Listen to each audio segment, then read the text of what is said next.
Hey now, my name is Nick from Board Game Brawl, and this is your Kickstarter update. And today we have two canceled projects, a mysteriously funded project, and a brand new one that looks kind of neat. ZNA from FunForge has been canceled, and it's not because they didn't meet their funding goal. They set a goal of 80,000, or they claimed that they needed 80,000, and they easily sailed past that to make over 100,000. But as it turns out, in one of their last updates, they admitted, hey, in order to fund the bevy of stretch goals that, as it turns out, we actually need to be in the game, we need a lot more money than we actually requested, and it doesn't look like we're going to make that, so let's just call the whole thing off. Now, obviously, a lot of backers are very upset about this, and they have a right to be, but let's be honest, this is one of the worst kept secrets of tabletop gaming on Kickstarter. Many projects claim a very low funding goal when they really need much more than that because they want to build up hype and have a very high funding percentage rate when people click on their Kickstarter funding page.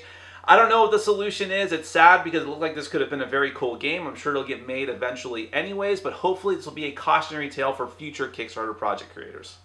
Speaking of canceled, Story Wars Sentinel Conflicts from Greater Than Games has been canceled. Now this one, they probably weren't going to make their funding goal. They kind of stalled at the midway point, but it's possible that they might have. Nevertheless, the project creators put out an update essentially saying, hey, we were not prepared for the immense amount of negative feedback we got for this, including from yours truly in a previous update. Not only about the fact that you're pasting the beloved Sentinels of the Multiverse theme onto the terrible Story War game, but also the fact that the comic book they were offering, which a lot of fans wanted, was very overpriced and the shipping costs for it were outrageous, and it was just a lot of bad news all the way around. But to their credit, they canceled the project. They're moving forward. They wanted to implement it on their own without using Kickstarter, maybe not the game, but definitely the comic book, and hopefully this will be the impetus for them to make even more brand new content.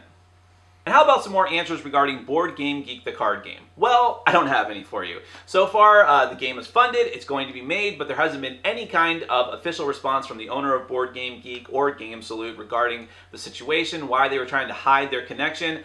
I don't know. I just hope the game is good. It probably won't be, but all in all, they just handled this very poorly. To end on a more positive note, Spirits of the Rice Paddy from Ape Games is currently on Kickstarter and has already met its funding goal. There are a lot of different farming Euro games, but this one has this just a little more of a unique theme because you're actually taking on the role of a Balinese farmer who is building, maintaining, and harvesting a rice paddy. It has a beautiful aesthetic to it, and I hope that the gameplay holds up to that because it looks really interesting to me. My name is Nick from Board Game Brawl. You can check out my channel at youtube.com/Board Game Brawl. This has been your Kickstarter update, and I'm reminding you to get out there and game every day and in every way. Take care.